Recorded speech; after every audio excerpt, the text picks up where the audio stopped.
Hi, and welcome to a video sermon from First Baptist Church Lloydminster. We're joyful you could be here. We hope you'll be encouraged by the words you hear today and that God will speak to you through this message. If you want more information about First Baptist Church, visit our website at fbclloyd.ca and download our app for Apple, Android, and Windows Phone. Now, here's the latest from First Baptist Church. We hope you enjoy.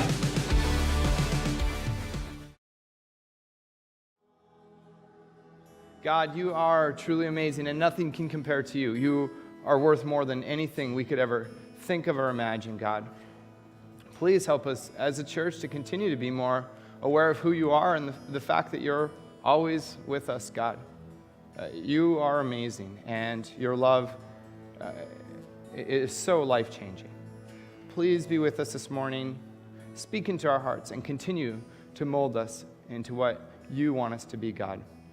We love you so much. In Jesus' name, amen. Grab a seat, guys. So it is true, Jesus is really amazing. And if you're like me, sometimes maybe you have those moments, like in life you know that your parents are awesome, or you know that your spouse is awesome, but then sometimes they just do something and you're like, wow, actually they really are awesome, and you become more aware of that. Last weekend I wasn't here, and I was with on our youth small group retreat.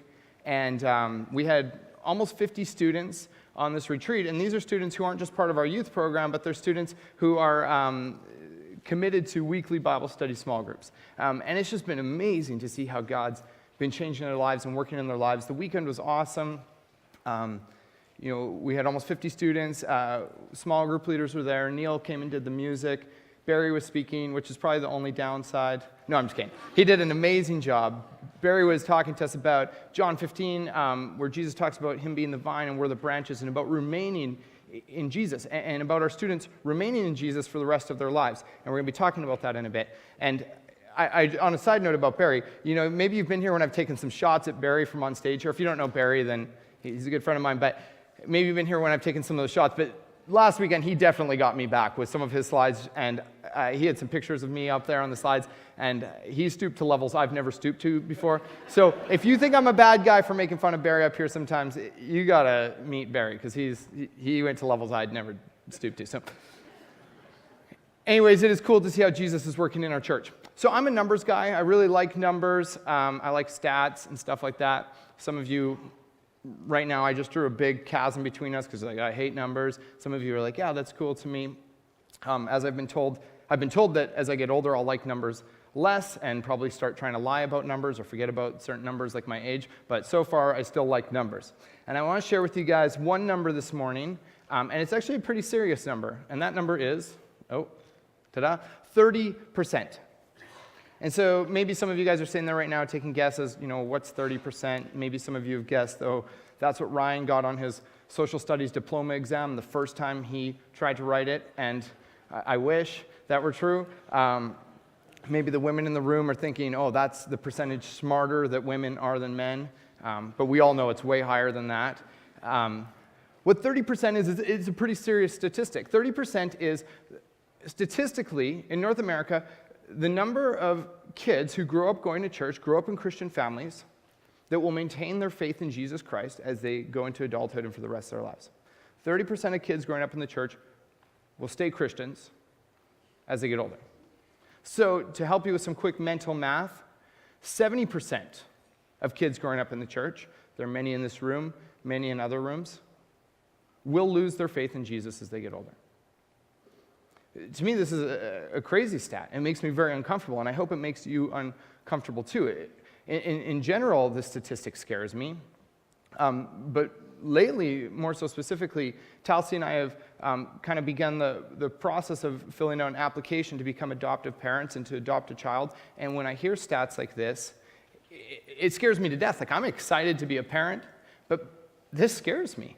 The most important, the fundamental, the only important thing is that my kids know Jesus. That's the only real need in their lives. But to know that the odds are stacked against me, that right out of the gates, I've got a better chance to fail than to succeed, scares me. And, a lot of times, we hear these stats and we're like, oh yeah, that's crazy, that's happening in the world, but we just assume the stats don't apply to us. Like we hear that the divorce rate in Canada is over 40%, but tell that to some newlyweds or some people that are about to get married, and they know that those stats don't apply to them. And as parents, I think it's really easy to say, well, yeah, 30%, so my kids are good, so for my kids, the other 70% are my neighbor's kids or whatever.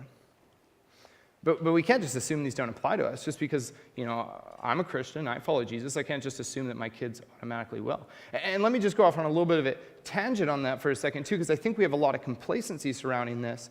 I think a lot of the times you see parents with kids that aren't doing well, who aren't following Jesus, who aren't tracking, and they just say, oh, they're going through a rough spot, they'll bounce back.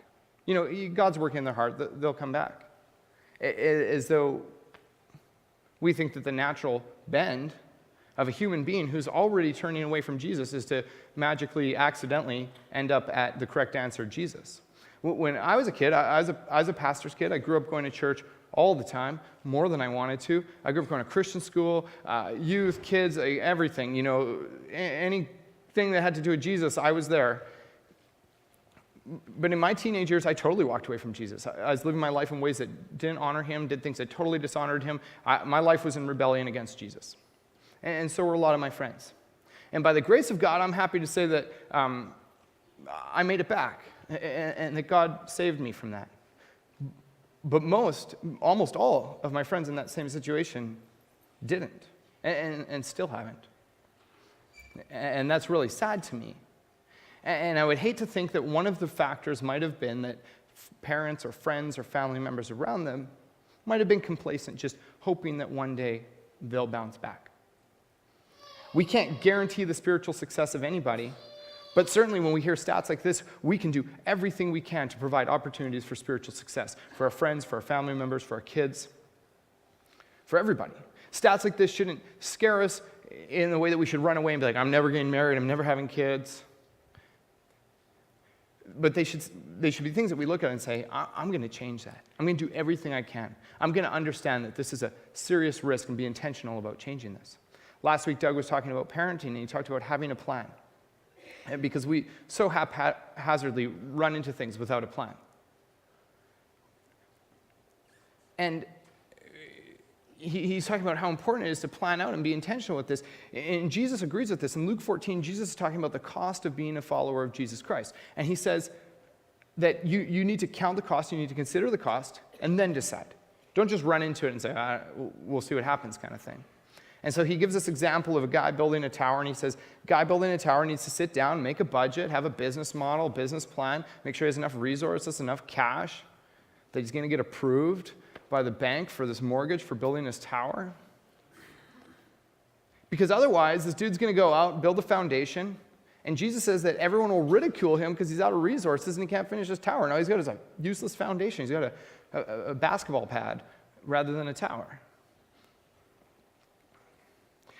And Jesus' example is that people will ridicule him, but I mean, the horror of having everyone ridicule you, it pales so far in comparison to the horror of, at least for me, of thinking that one day my kids, the most important thing, the only thing that matters, them knowing Jesus, that they'll turn away from that and choose to be separated from Christ. There's nothing that could be more uncomfortable to me than that. And so we need to do everything we can to make sure that none of that is our fault, and we provide every opportunity for them to succeed spiritually and make that choice completely theirs. So the last 3 weeks we've been doing this meHarmony series. This is week 4, the final week, doing some different relationships. The first week I talked about how the church is the bride of Christ, that relationship between the church and Jesus. The second week Doug talked about marriage relationships. Last week he talked about children. I was away on the youth retreat, but I got to watch the video, and it was awesome, as per usual from Doug. If you haven't caught it, you should check it out on our YouTube channel. And some of these relationships maybe don't apply to you now. They used to apply to you, might apply to you someday. And we haven't covered every relationship. But the relationship we're talking about this morning, our relationship with the church, is a relationship that, wait for it, applies to every single person in this room, because I don't know if you caught the name of this place on the way in, but it's called a church. So kind of a good week because, Doug's talking about marriage, so maybe some people who aren't married, but you're all in a church. I'm talking to you about church, so fundamentally, it at least somewhat applies. What if I told you that one day, 70% of your family was going to reject you and turn away from you and want to have nothing to do with you? 70% of your family is going to change their last name and just be like, I don't even know that person. I wouldn't be okay with that, and I don't think you'd be okay with that. I mean, maybe there's some parents on some days with your kids, you're like, oh, thank goodness. But generally, you wouldn't be okay with that. And church really is a family. We are a family of believers. We are tied together in a tight family relationship.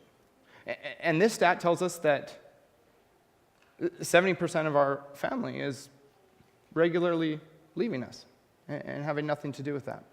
That should shake us up a bit. Maybe a better way to look at that analogy, in 1 Corinthians 12:27, Paul's talking to the church in Corinth. He says, you are the body of Christ, and each one of you is a part of it. The church all throughout the New Testament is referred to as a body. The body of Christ. It's a body. We're the members. We're the parts of the body. So yeah, 70% of your family, that's one thing. But what if I came up to you and said, someday someone's going to come up to you, not me, someone else, someone sick and twisted, is going to hack off 70% of your body. And some of you are like, well, can I choose the spots? Because it might be like a cool weight loss plan. But no, I'm talking like someone's going to come up with a chainsaw, arms, legs, off.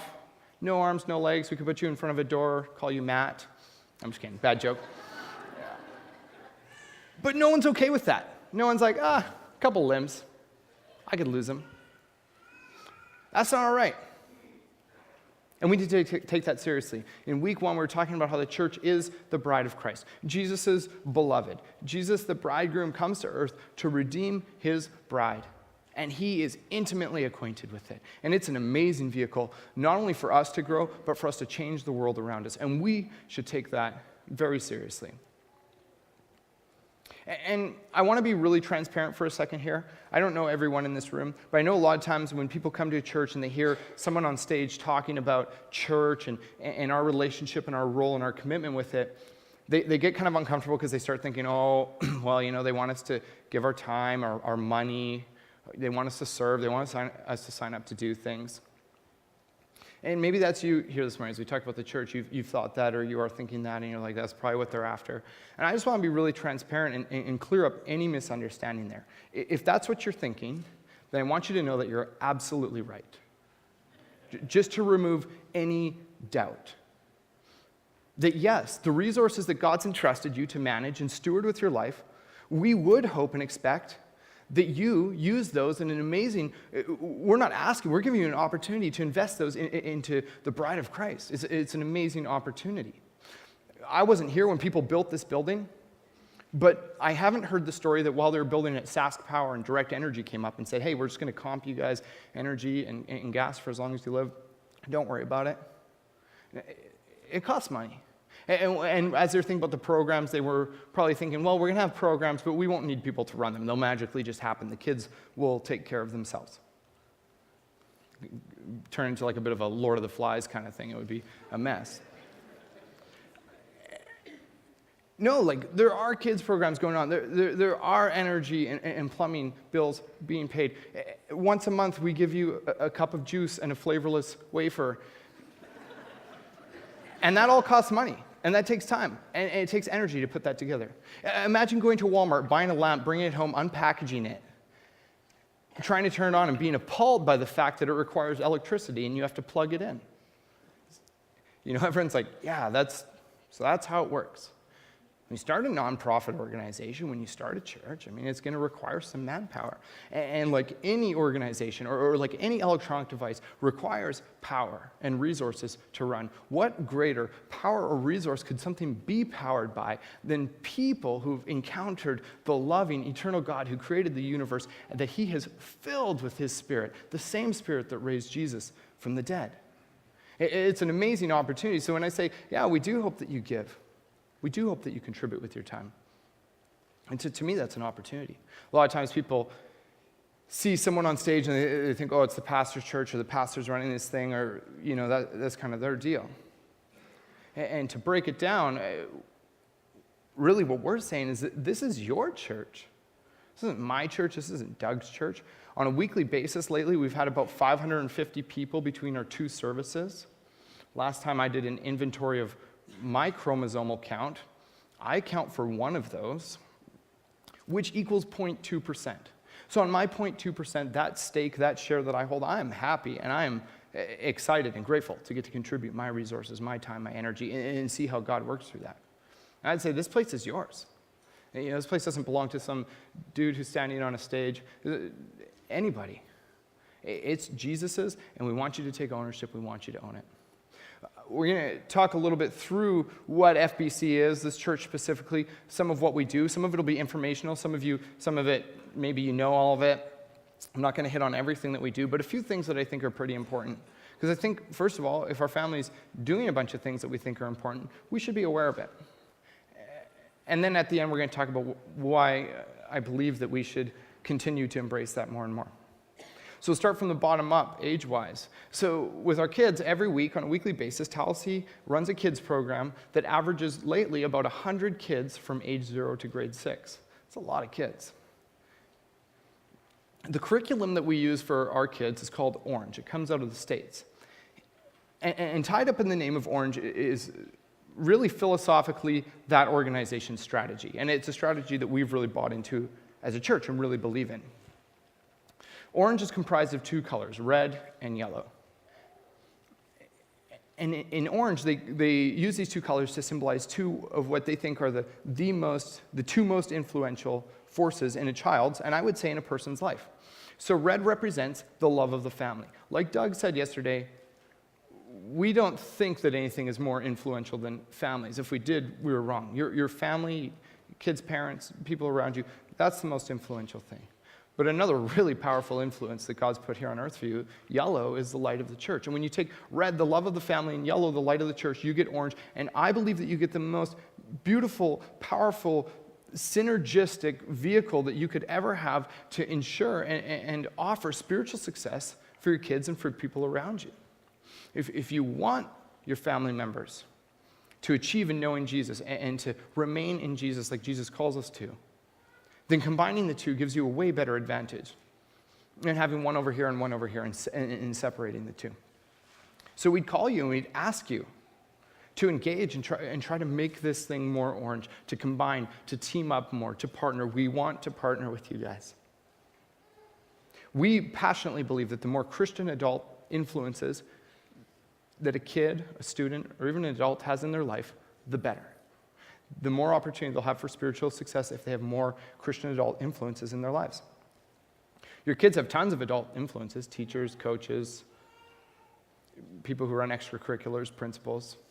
And I would wager to say that in most cases, probably most of them aren't people who are pushing them towards Jesus, which I hope, fundamentally, we agree that Jesus is the most important component in anybody's life. If not, I'd love to talk to you about that at some point. So why not balance that out with Christian adults who are passionately willing to invest into your kids? And why not, if you looked in your bulletin, you'll see a little card you can fill out to be involved in our kids ministry, and there are more areas like our youth ministry. Why not get involved and be that difference? Balance out some of the other adult influences that are in your kids' lives. You're never too old, you're never too anything to be involved in what God's doing. He uses anybody. Anybody who thinks they're too old should just read the first few chapters of the Bible. God was using people who are like 800, 900 years old. I don't think we have any 800-year-olds in our church.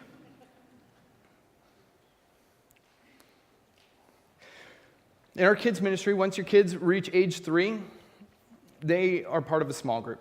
A small group meets weekly, and they're with the same kids every week, given regularity and attendance. And every week they have the same small group leader or leaders. People who have said, every week I will be here for your kid and I will invest into them and I will model for them what it means to follow Jesus. And for a lot of parents, maybe right now is the first time you're actually finding out that your kids have small group leaders. So now you know. But for those of you who know, I have some questions. I wonder, have you engaged? Have you taken some of the steps you can to partner? Do you know your small group leaders names, your kids' small group leaders' names?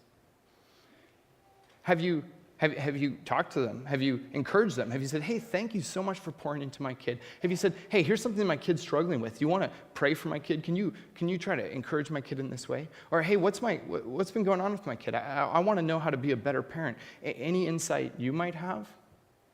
You never know. Some of these small group leaders who give up their time every week might have some cool ideas. Beyond that, we offer parent cues so that kids aren't just hearing one thing on Sunday morning and something else for the rest of the week. It's a sheet that gives you little bite-sized samples so you can know what your kids are talking about every Sunday, and you can go through it with them. You can say church is important. You can model for them that church and learning about Jesus is a priority, rather than modeling that it's kind of something you do once a week that isn't that important. I've been encouraged to talk to some parents who are talking about doing the parent cue with their kids. And recently was talking with a parent who was talking about doing their kids' God time sheet. Every week the kids have a God time sheet, which as an adult takes like 4 minutes to accomplish all 4 days of it. But I would wager to say that your 3, 4, 5, 6, 7-year-olds can't do it on their own. So either the parent engages and helps them, or else they don't do it. They have parents for a reason. They need them. When they're in grade 4, 5, 6, maybe they can do it. But how much better is it when their parent comes alongside and says, let's learn about Jesus together. It's amazing when you're doing some of this kids' curriculum and you're like, wow, I didn't know that. And you learn something that's really embarrassing. You don't say it out loud in front of the kids because, oh, yeah, of course I knew that. And get your Bible later, you're like, what? But it's an amazing opportunity. We want to partner with you guys. We want to team up. We don't think we're any more important than you guys. But we think that together we can accomplish some pretty amazing things. And when the odds are completely stacked against us, 30% chance for your kid to achieve spiritual success throughout their life, let's do everything we can to set them up for success. Your kids learn memory verses every month. Memorize them with them. Years ago, Darren, our youth pastor, noticed that this statistic didn't just apply to everyone else in the world but him, but noticed that in our youth group we were struggling to see people go on to be Christians as they graduated high school. And he decided he wasn't okay with that, which is a good decision. And so he changed things up. The Bible calls us to have a childlike faith. But I think so often we take our students and we train them to be old children rather than setting them up to be successful adults who are responsible adults who own their own faith and have the childlike faith that they've owned on their own and that they have made their own. And so he changed things up. He just started offering them more Jesus. Started treating them like the smart students that they are, and said, let's teach you about Jesus. Sunday nights now is all relational, community-driven, with a complete focus on knowing Jesus. And now he has small groups that meet weekly in their Bible studies. And it is amazing when you give these students a chance to learn and embrace the eternal God, what happens in their life. It is incredible. I lead a small group of grade 8 and 9 boys. And I say small group because that's what we call them. Usually we have about 16 or 17 of them in our house on a Tuesday night, so it's not really that small or good smelling, but I have this small group. But sorry, Craig, you don't smell that bad. But on Tuesday, I was talking to them about some of these stats. And I said, guys, this is real. And if this is true, that means that only a few of you guys are going to be Christians when you get older. And I'm not okay with that. And I want us to do everything we can to change that. So I've started talking to my boys about that and said, guys, we can't just be that statistic. When you guys get older, I want you guys to be the new statistic that shows a new church, that shows that people can grow up to have a real faith in Jesus Christ. This thing should be spreading, not shrinking. I've often had people ask me, when you talk about church, do you have to go to church to be a Christian? Or, is it impossible to be a Christian without and not be involved in a church? And I can't say that it's impossible to be a Christian without being actively involved in a church, but I also can't say that it's impossible to make it into the NHL without ever showing up to hockey practice. When your kids go to hockey practice, they're surrounded by people who are pursuing like goals. They're coached by people who've been in it for a while. And they're teaching each other and sharing their skills and complementing each other in that way and spending focused, prioritized time.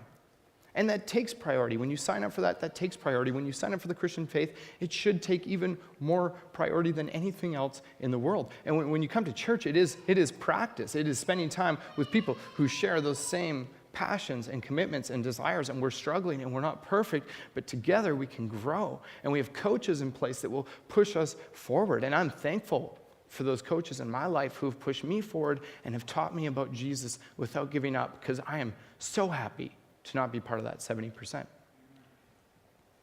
But nowadays, church has become something so different than what it was really intended to be when Jesus started it. I want to share with you guys a quick story. There was this guy, and he got stranded on a desert island. And so first thing, he started looking around and trying to find food so he could survive, meet his basic needs. So he finds some food, he starts eating, and he's good. But then after a while, he's like, well, I could use some shelter. So he builds himself a house where he can sleep and eat and hang out, and that's his house. But after a while, he's like, well, I'm not getting any smarter on my own. And so he builds himself a school, a place where he can go learn and study and write and learn more. And then after a while, he's like, yeah, well, I'm feeling kind of spiritually dry. So he goes and builds a church, a place where he can worship God and pray and sing to God and grow in his faith. And after a while, one day, he sees this boat going by a ways off from shore. So he runs out to the shore and he starts waving. And he's like, oh, there's a boat. It's going to save me. So the boat comes and parks, and the captain hops off the boat and says, well, what's going on here? And the guy says, well, I've been stranded here for years. And I've just been waiting for someone to save me. And the captain says, well, that's perfect. I've got a boat. I'll save you. And the guy says, yeah, that's awesome. But before we go, I'm happy to get off this island. But I built some pretty cool stuff here, so I want to just show you around, give you a little tour of my island.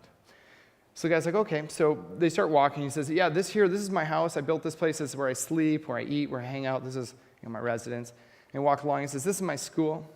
This is where I go to learn and study. I get smarter. He says, and this is my church. This is where I go worship. This is where I go pray. This is where I go learn more about God. And the captain's like, oh, it's awesome.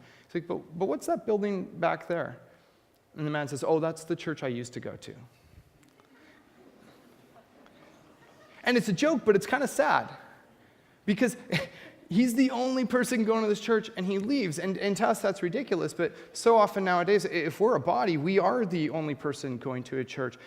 And we wouldn't bail on our biological families. We wouldn't bail on our own body, but we do. And I want to make a side note and say, I understand that there's some different situations. I'm speaking to a room full of people where maybe, there are some healthy times or the right times to make some transitions and to go join a different fellowship. And especially, I think there are right ways to do that. But it's so often a lot of times what's happening is it's this consumerist kind of mentality. And once a church stops meeting your needs, stops making you happy, stops entertaining you, you just hop off board and go somewhere else. And if you're here to be entertained, that joke I just gave is about as good as it gets. So I'm sorry, I'm not going to be able to sustain that for very long. But, most people don't say, you don't have a kid come to your door and say, hey, I'm doing jump rope for heart. And you don't say, and they ask you to contribute, and you don't say, well, what can jump rope for heart do for me? It's about you contributing and being part of something that accomplishes some greater good. But so often we say, well, what can my church do for me, rather than what can I do for my church? And I get it. Maybe you're apprehensive because, I'm a pastor, I'm paid here, and so I need to get you guys to, say, what can I do for my church? But man, I believe this. I love being part of a local church family. In Matthew 16:18, Jesus says, he's talking to Peter, he says, I tell you that you are Peter, and on this rock I will build my church, and the gates of Hades will not overcome it. Even death itself, Hades, won't overcome the church. Complacency, apathy, our indifference, our out of whack priorities won't overcome this church thing. Jesus is building it, and he invites us to be a part of it, but it's up to you to be a part of it, if you want. Here at FBC, we try our best, while being imperfect human beings, to try to model church after Jesus' example. And we try to line things up with how he did things. When Jesus came to earth, first of all, he was born, and then he got a bit older, and then when he started his public ministry, the first thing he did was he grabbed 12 dudes and he started a small group. Say, hey, we can hang out, we can fish, we can eat, we can sit around in a circle and talk about me. Probably a funny premise for a small group back then. And it's amazing. That was the first thing he did. But he didn't just do small group. I mean, Sermon on the Mount, feeding of the 5,000, feeding of the 4,000. Jesus effectively started the first megachurch, mobile megachurch, which is incredible. He had a small group, and he led a megachurch. And sometimes, maybe not so megachurch. In Acts 5:42, the early church, it says, day after day in the temple courts and from house to house, they never stopped teaching and proclaiming the good news that Jesus is the Messiah. In the temple courts and from house to house, they did large group and they did small group. And here at FBC, fundamentally, that's what we've bought into. We should do large group, but man, we need to do small groups as well. If you're not part of a small group, I actually really think you're missing out. I think that how you grow from this church and how FBC impacts your life, you're limiting if you haven't joined a small group. And I get that it's tough. I get that it requires some sacrifice in your schedule or finding new babysitters or this or that or giving up, Game of Thrones or on a certain night or whatever, which isn't much of an issue with PVR nowadays. But, it's like, it is so vitally important. And I think we should follow that example. And I don't know if you caught it, but age 3, like our Kids Quest, small group, Sunday mornings, large group. Youth, Sunday nights, large group. A lot of them double dip on Sunday mornings, which is awesome. And then during the week, small groups. Adults, large group, and small group. Our hope is that you'll join a small group when you're age 3, and you'll continue in small groups until one day the people in your small group are the pallbearers at your funeral. Some people are kind of laughing right now because in the first service I said pallbearers at your wedding accidentally, and a bit of work explaining to my wife that I didn't think that our wedding was like a funeral for me. But hopefully they're involved throughout every aspect of your life. Christianity wasn't established to be a Lone Ranger thing that you do in isolation. It's a team effort. No NHL team is like, today we'll just send out one dude. Stanley Cup playoffs, hey, Stamkos, you go get it. The rest of us will just chill out here. It's a team. Many of Paul's letters, if you read in the New Testament, say to the church in Corinth, to the church in Thessalonica, to the church here, to the church here. John, when he writes Revelation, he writes a letter to 7 churches across Asia. I mean, they're addressing these to churches. I think these writers have kind of come in with the premise that if you're a Christian, obviously you've bought into this church thing, that when Jesus showed up, he said, this is what I'm doing. Church. I'm making this church thing. So obviously, if you're joining this, you're going to be a part of a church. So I actually think that if church isn't high on our priority list, if it isn't more important than other things, if we aren't highly invested, if we aren't giving and serving and spending our time engaging with it, I actually wonder if some of these letters that they write to these churches really are for us. Which, sounds kind of harsh, but they are written to people who've bought into this church mentality. They've said, that is more important. There are some things that I can sacrifice to make this important. Doug last week was talking about how often we want our kids to engage in so many things. We want them to run the gamut with their experiences, and then we try to fit in spiritual activities on the tail end wherever they'll kind of fit in. But it should be the opposite, where we prioritize spiritual activities. We set up everything we can to combat this 30% statistic, and then around that, we can fit in some other things, which usually at that point, when you are living your life like that, become outreach opportunities. Our church passionately believes in the influence of the family, the love of the family. We would never assume that we could be more influential than that. But we also passionately believe that when Jesus came and set up a church and was like, this is what we're doing, that's also a very influential thing. Church is referred to as his bride, his body. Obviously, it's important. When you combine the two, you get orange, you get this amazing synergy that that is just unstoppable. And my hope and my desire is that our church would continue, whether you have kids or wherever you're at in your life, that our church would continue to go orange. And I realize that our pews have already beat us there, so we need to catch up. We need to be more orange. We need to say church is a priority. Church matters. Family matters. Let's team the two up and do everything we can, that by the end of our lives, that statistic is way different than what it is. Hebrews 10, 24 to 25 says, "Let us consider how we may spur one another on toward love and good deeds, not giving up meeting together as some are in the habit of doing." Many are in the habit of giving up. Sports get in the way, work gets in the way, money gets in the way, all kinds of things get in the way. But it's just not worth it. Jesus' work that he came to accomplish here on the earth is worth it. I'm going to call the servers forward. Jesus came and he not only established a church, but he so passionately believed in and loved his church that he gave everything he could for it, including his life. And we shouldn't be complacent or apathetic about that. We shouldn't prioritize things over what Jesus literally laid down his life for. Obviously, it's important. Well, good morning, everyone. For those of you that don't know me, my name is Todd Robinson, and I'm the chairman of the Elders Board here at FBC. As you're well aware, the search committee has been seeking a candidate for the lead pastor position at FBC since April of 2014.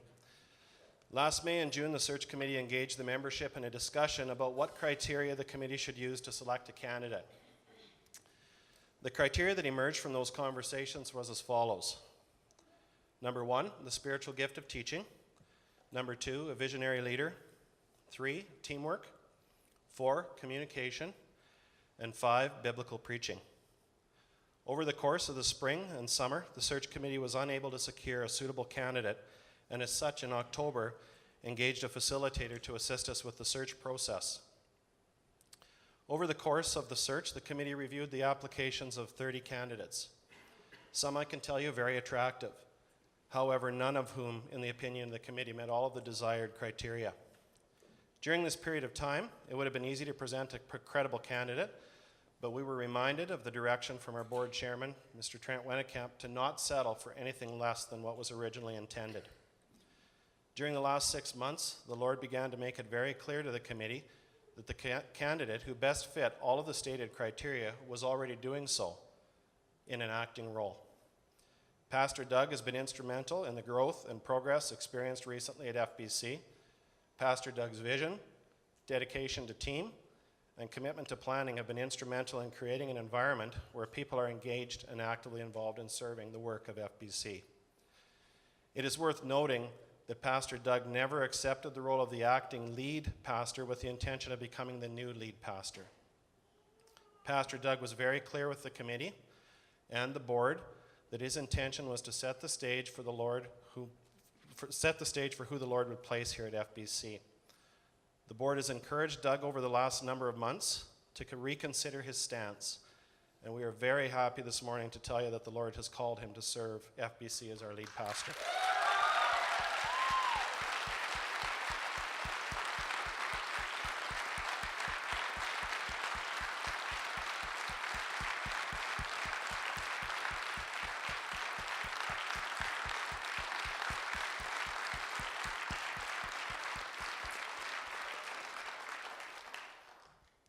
In moving forward as a candidate, Pastor Doug has agreed to pursue registration in a formal educational program that will equip him theologically to fulfill his role as lead pastor. The board has agreed to support Doug's pursuit of a program that will allow him to pastor FBC while simultaneously working towards a formal credential. As far as the process goes, Article 4 of the FBC bylaws clearly outlines this for us. Number 1, there is a 14-day notice requirement of the formal consideration of a candidate by the membership. As such, Pastor Doug will be preaching on Sunday, June the 21st. Number 2, there will be a congregational meeting held at 12:30 or immediately after the second service on June 21st for the sole purpose of seeking confirmation by the membership of Pastor Doug as the lead pastor at FBC. Number 3, in preparation for the meeting on June 21st, there will be an opportunity for members to ask questions or engage in a conversation with Pastor Doug about his candidacy. This informal gathering will be held at 12:30 on Sunday, June 14th.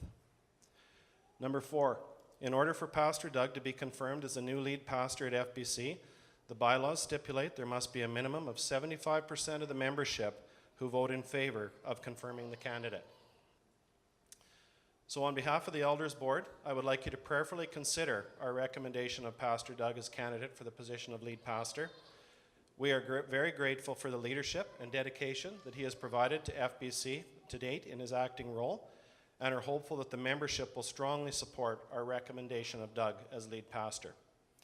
As you exit the sanctuary this morning, the ushers have available to you a copy of the special resolution that outlines the details that I have covered this morning. Thanks everyone for sticking around for a few extra minutes. Hope you have a great week. You are dismissed.